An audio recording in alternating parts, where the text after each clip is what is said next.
Welcome to Smart English Coach Podcast. Let's improve your fluency together, one real conversation at a time.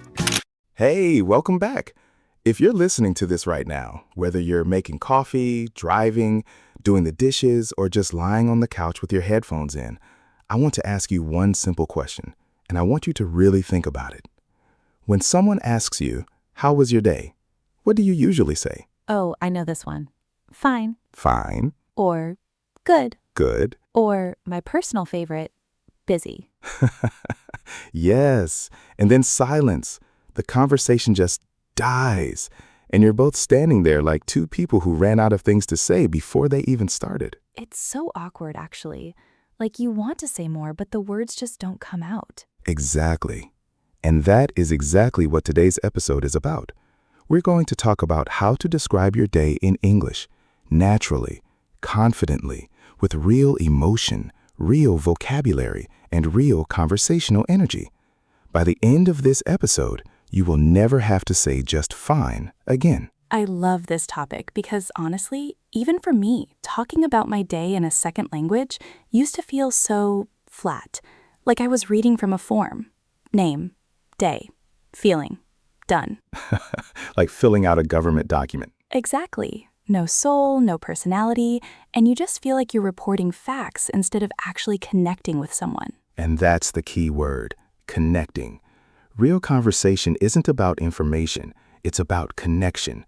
And to connect, you need words that carry feeling. So that's what we're doing today. Stick with us. This one's going to be really useful. Okay, so Michael, I actually want to start by asking you, how was your day today? And I want the real answer, not the polite one. Honestly, it was one of those days where everything felt like it was happening at once. I woke up late, my alarm didn't go off, or actually it did go off, I just completely slept through it. Oh no, that's the worst start. The worst. And see right there, slept through it, that's a really natural phrase. If you sleep through your alarm, it means the alarm rang, but you didn't wake up. You slept right through the sound. I do that at least 3 times a week, so I feel very seen right now. So I woke up already behind schedule. Another great expression, by the way. Behind schedule means you're late compared to what you had planned. So I woke up behind schedule, I was running around the apartment trying to get ready fast, and I just felt completely frazzled. Frazzled. I love that word. Can you explain it a little? Yes, frazzled is a really common informal word that means stressed, tired, and a little disorganized, usually all at the same time. Like when everything is happening too fast and your brain can't quite keep up, you feel frazzled. That is the perfect word for Monday mornings. Every Monday. So I finally got out the door, I jumped on the train, jumped on meaning I got on quickly, and I was standing there in the packed train, squeezed between people, trying to read my emails on my phone. Packed, like very crowded? Exactly. A packed train means it's completely full. So full there's almost no room to move. You'll also hear people say crammed. A packed or crammed train, a crammed bus, same idea. And what happened next? I got to work, sat down at my desk, and then just completely hit a wall. Like mentally. You know that feeling? Oh, absolutely. Hit a wall, like you suddenly have no energy left? Exactly. When you hit a wall, it means you reach a point where you can't keep going. Your energy or motivation just stops. It's like running and suddenly smashing into something invisible. I hit a wall every afternoon around 3 o'clock, without fail. 3 o'clock is the universal danger zone. But then, and this is the part of the day that actually saved me, I went outside for about 15 minutes during lunch. Just walked around the block, no phone, no earphones, just some fresh air. And it completely turned things around. Turned things around, so it changed the situation from bad to better. Exactly. When something turns things around, it reverses the direction. Before, things were going badly. After that walk, things were going better. A small thing, but it completely shifted my mood. I think that's such an important point, actually. Sometimes the smallest things can turn your whole day around. A good cup of coffee, a funny message from a friend, 15 minutes of sunshine. A biscuit. Yes. Honestly, a good biscuit has saved many difficult afternoons. Okay, Sarah, your turn. How was your day? Right, so my day was interesting. It started out really well, actually. I woke up before my alarm, which never happens, and I had this rare moment of feeling calm and on top of things. Oh, I love that. On top of things, feeling organized, in control, like you've got everything handled. Yes, like everything is under control and you know exactly what you're doing. It's the best feeling. And it lasted about 45 minutes. And then, And then I checked my work messages, and I had about 17 unread emails waiting for me, and I just deflated, like a balloon that someone let the air out of. oh, that image is so accurate. You deflate. Your energy and enthusiasm just drop suddenly. And 17 emails before 9 in the morning? That's genuinely stressful. It was overwhelming. And I think overwhelming is a word that a lot of English learners know but might not use very naturally. Can we talk about that? Absolutely. When something is overwhelming, it means there's so much of it, so many tasks, so many emotions, so much information that you can't deal with it comfortably. It's too much. You feel overwhelmed. And we use it a lot in everyday conversation. I'm a bit overwhelmed right now. Or you can say, it's a lot to take in, meaning it's a lot to process or understand. A lot to take in. I like that. Very natural. So anyway, I sat down and just started going through everything one by one. And I remembered something my manager once told me. She said, eat the frog first. I love that expression. Do you know where that comes from? I think it's from a quote about productivity. The idea is, if you have to do something difficult or unpleasant, do it first thing in the morning. Get the hardest task out of the way early, and then everything else feels easier. Out of the way, meaning completed, done, no longer blocking your progress. Get it out of the way is such a natural expression for finishing something you'd been putting off. Putting off, delaying something you should do because you don't want to do it. Procrastinating, in other words. Putting something off is a really natural, casual way to say it. So I ate my metaphorical frog. I wrote a report I had been putting off for days.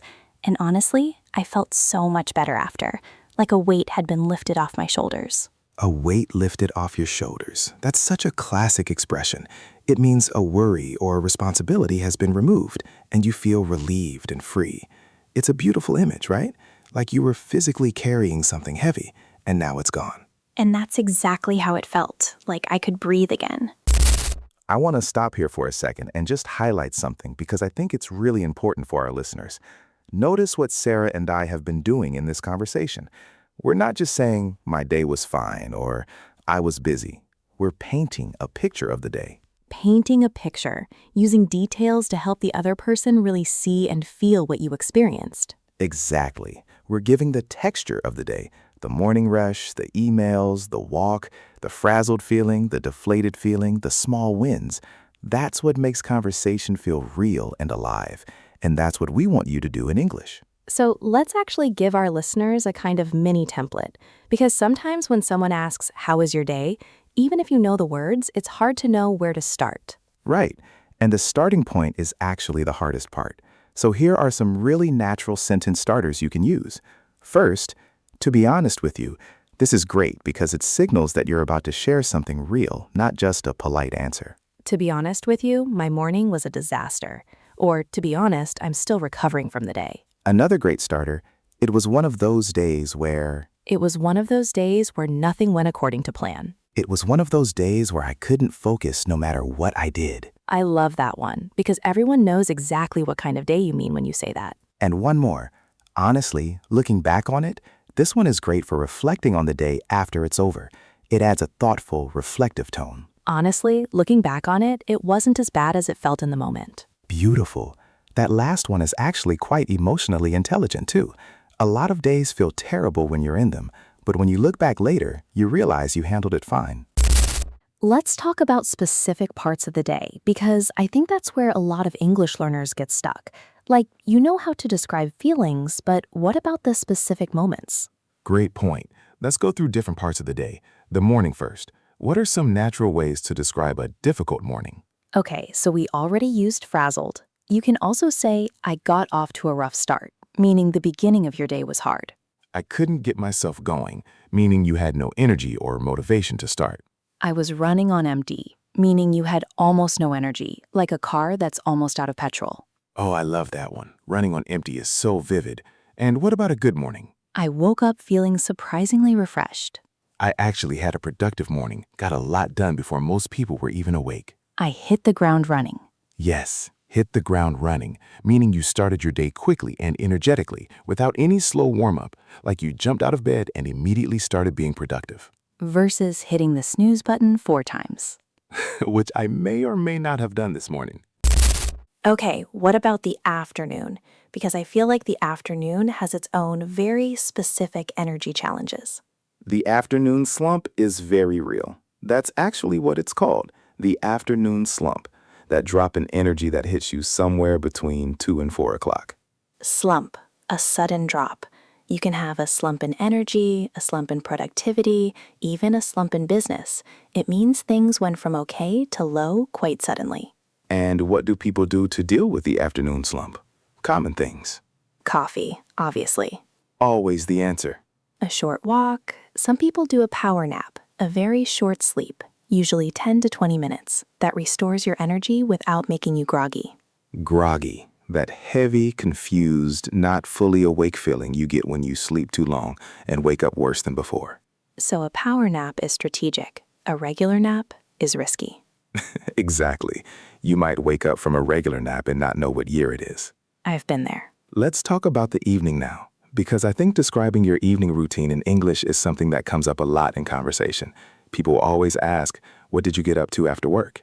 What did you get up to? That's such a natural British and international English phrase. It means, what did you do? What activities did you have? Not much, just chilled at home. Chilled meaning relaxed, took it easy. I had a quiet one, meaning a calm, uneventful evening. I love this one. It's very British, but widely understood. I was absolutely shattered by the time I got home. Shattered meaning completely exhausted. Or I was done, completely done, like you had nothing left to give. I ordered in, meaning you ordered food delivery instead of cooking. I caught up on a show I've been watching. Caught up meaning you watched episodes you had missed or were behind on. I ended up just scrolling through my phone for way too long. And I think every single person listening to this right now has said that about their own evening at some point. Guilty. Absolutely guilty. Ended up, by the way, means you did something that wasn't planned. It just kind of happened. I ended up staying out until midnight. You didn't plan to. It just happened. I ended up having a really deep conversation with my flatmate. Not planned, just evolved. That's one of the best kinds of evenings, actually. The ones you didn't plan. Quick pause here. And Sarah, you know I always forget to say this until halfway through. You always do. If you're getting value from this episode, if you've learned even 2 or 3 new expressions that you'll actually use, please take 2 seconds and hit the subscribe button. We put a lot of work into making these conversations feel real and useful, and subscribing means you'll never miss an episode. It really does help. And if you're watching on YouTube, smash that like button, as the kids say. Do people still say that? I think so. I'm not sure. But either way, like, subscribe, and let's get back to the conversation. All right, so we've covered a lot of ground today. Covered a lot of ground, meaning we've discussed many different topics or areas. Let's do something I love doing. Let's go back through some of the best expressions from today and use them in new examples. Because hearing a word once is good. Hearing it used in 2 or 3 different ways is how it actually sticks. Sticks, as in stays in your memory long term. The vocabulary sticks. So first, frazzled. Use it when you feel overwhelmed, stressed, and disorganized all at once. After 3 back-to-back meetings, I was completely frazzled. Behind schedule. When you're late or slower than planned. The project is running behind schedule. Or personally, I'm running a bit behind schedule today. Can we push the meeting back? Push back, to move something to a later time. Can we push the meeting back by 30 minutes? Hit a wall. When your energy or progress suddenly stops. I was writing for 3 hours and then I just hit a wall. Couldn't produce another sentence. Turn things around. Change a situation from negative to positive. The team was losing in the first half, but they really turned things around in the second. Works in sport, in work, in life. A weight off your shoulders. Relief after a burden is removed. Finishing that exam was such a weight off my shoulders. Get off to a rough start. Begin the day or a situation badly. The interview got off to a rough start when I spilled coffee on myself. That's very specific. Has that happened to you? I'll never confirm or deny that. Noted. Hit the ground running. Start energetically and productively. She joined the company in January and just hit the ground running. Within a month, she was leading her own project. Running on empty. Very low energy, almost nothing left. It's Friday afternoon and I am running on empty. Same, every Friday. Ended up doing something unplanned. I went to the shop for one pring and ended up spending 40 minutes there. That's called a supermarket trap, and it is very real. You go in for milk, you come out with 17 items, none of which are milk. Every time. Okay, here's something I want you to do right now. Don't just listen. Actually do this. Think about your day today, or yesterday if today has only just started. Pick one part of the day, the morning, the afternoon, or the evening. Just one. And describe it using at least 2 expressions from today's episode. Not in your first language, in English. Out loud, or in your head, or in the comments. But do it. For example, to be honest with you, my morning got off to a rough start.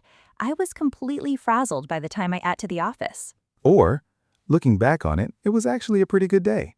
I hit the ground running in the morning and managed to get everything out of the way before lunch. Or honestly, I hit a wall around 3 o'clock, but a short walk turned things around. By evening, I was feeling much better. Try it, seriously, because the difference between learners who improve fast and learners who stay stuck at the same level is often not about how much they listen. It's about whether they use what they hear. Passive listening builds understanding. Active practice builds fluency. You need both. And speaking of which, this is why these episodes are designed the way they are. We don't just explain vocabulary in a textbook way. We use it, react to it, hear it in context, repeat it naturally. And we want you to do the same.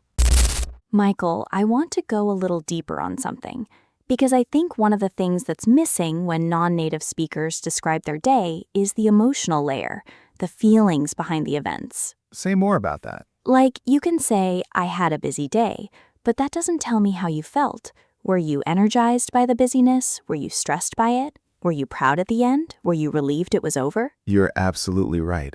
And English has such rich vocabulary for emotional nuance that learners often don't use enough. Let's go through some. Drained. Not just tired, but emotionally and mentally emptied. I feel completely drained after that conversation. Accomplished. Feeling proud and satisfied because you achieved something. I feel accomplished. I finished everything on my to-do list today. Restless. Unable to relax or sit still, usually because your mind is too active. I had a restless evening. I just couldn't switch off. Switch off. A brilliant expression. To switch off means to mentally stop thinking about work or stress, to truly relax. I find it really hard to switch off after a long day. Many people do. Recharged. Like your phone plugged in overnight. You feel restored after rest. After a good night's sleep, I feel completely recharged. On edge. Nervous, anxious, slightly irritable. I don't know why, but I've been on edge all day. Not anything specific, just that low-level anxiety feeling. Content. Not dramatically happy, just quietly satisfied. At the end of the day, I felt content. Not amazing, but good. Settled. I love content because I think it's an underrated feeling. We always want to feel amazing or fantastic, but honestly, content is beautiful. It really is. Content is like a warm cup of tea on a cold evening. You're not shouting about how great it is. You're just at peace with it. That's a very poetic way to put it. I have my moments. Let me tell you something that happened to me a few weeks ago that I think perfectly illustrates everything we've been talking about today. Oh, I love a story. Go on. So I had one of those days that started terribly and ended up being one of the better days I'd had in a while. Classic emotional arc. Emotional arc. The journey of feelings through a story or experience. Right. So it started. I was running late. I was frazzled. I was behind schedule. I got to a cafe I like because I work from cafes sometimes, and they were completely out of oat milk, which for me is a full emotional crisis. The audacity. I know. I sat down feeling a bit deflated and honestly just not in the mood to work. And I just sat there for a minute and made a decision. I was going to have a slow morning. I was going to just ease into the day instead of fighting it. Ease into something. To start gradually and gently, without rushing. Exactly. Ease into. So I put my phone face down. I ordered a regular coffee, tragic but fine, and I just read for 20 minutes. Not emails, a book. Already this is a better morning than most people have. And something shifted, changed in a subtle but meaningful way. I started working and I was actually focused, like genuinely in the zone. In the zone. Fully focused, working or doing something really well, almost automatically. Athletes use it a lot, but it works for any deep focus. And I had this incredibly productive afternoon. Got 3 things done that had been sitting on my to-do list for weeks. And by the end of the day, I felt genuinely accomplished. Looking back on it, the best thing I did that day was slow down when everything in me wanted to panic and rush. That's such a relatable story. And actually, it's a really good life lesson wrapped in a great example of English vocabulary. And you can tell that kind of story about your own day in English. You just need the words, which hopefully you now have a few more of. Okay, before we wrap up and we want to hear from you, let's give you a few specific questions to think about. These are also great conversation prompts if you want to practice English with a friend or language partner. First question, what was the best moment of your day today? Describe it with feeling, not just facts. Second, was there a moment today where you hit a wall? How did you handle it? Did something turn things around? Third, are you good at switching off in the evenings? What do you do to relax and recharge? And the big one, if someone asked you right now, how was your day? What would you say? Using the expressions from this episode. Write your answer in the comments. Seriously, even one sentence, even if it's simple, because writing it out is practice, and every comment you see from another learner is proof that someone else is on the same journey. English is a community, and this is your community. All right, that's a wrap for today's episode. We really hope this one felt useful, not just like you were listening to English, but like you were inside a real English conversation. That's always the goal, to make you feel like a participant, not just an audience. Today, we talked about how to describe your day in English with real vocabulary, natural expressions, emotional depth, and conversational flow. We covered everything from frazzled mornings to accomplished evenings, from hitting a wall to hitting the ground running. And if you want to keep learning this way through real, natural, engaging English conversation, make sure you subscribe so you never miss an episode. Drop your day in the comments. Even just, to be honest, I had a rough one today. I was running on empty by 3 o'clock. That's it. That's real English. We read every single comment. We really do. Take care of yourselves, keep practicing, and we'll see you in the next one. Bye for now. See you soon.